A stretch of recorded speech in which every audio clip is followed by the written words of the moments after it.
మీరు మిథున రాశిలో గానీ, కన్యా రాశిలో గానీ మీరు జన్మించారా?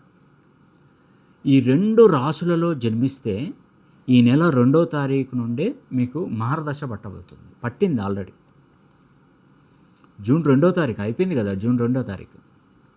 ఆ రోజు ఏం జరిగిందంటే, దేవతల గురువైనటువంటి బృహస్పతి పరాభవ నామ సంవత్సరం అనేది 60 ఏళ్ళకు ఒకసారి వస్తుంది.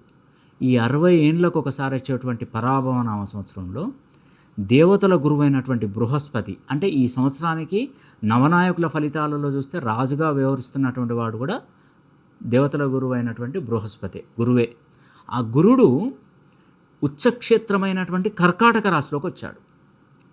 అసలు ఇంతటి యోగము అసలు ఎవరికైనా జరుగుతుందా? అసలు ఈ కర్కాటక రాశిలోకి రావడం మిథున రాశి వారికి, కర్కాటక రాశి వారికి అండ్ కన్యా రాశి వారికి, ఈ 3 రాశులకు విపరీతమైనటువంటి రాజయోగం పట్టబోతుందండి.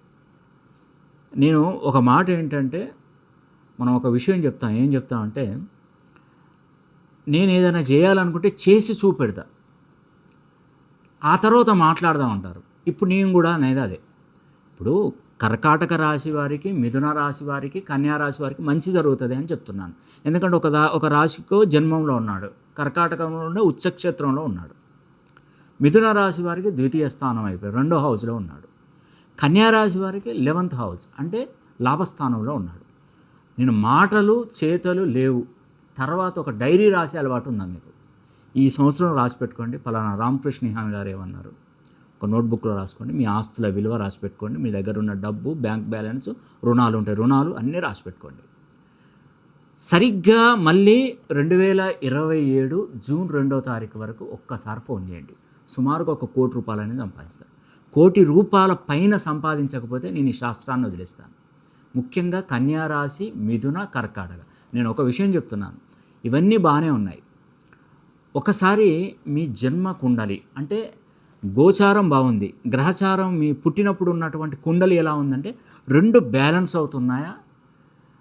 గోచారానికంటే మీరు పుట్టినటువంటి గ్రహచార బలం బ్రహ్మాండంగా ఉందా, లోలో ఉందా? వీటిని చూసి మీ పేరుని డిగ్రీస్ వైజ్గా ఫ్రీక్వెన్సీ సెట్ చేస్తాను.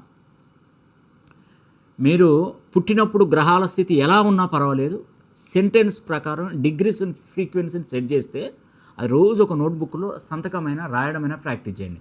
Aadhaar card, pan card, passport, certificate ఏది మార్చొద్దు. నిజం చెప్తున్నాను. ఇలా కనుక మీరు చేస్తే 1 సంవత్సరంలోనే మీరు కోటీశ్వర్లు అవుతారు.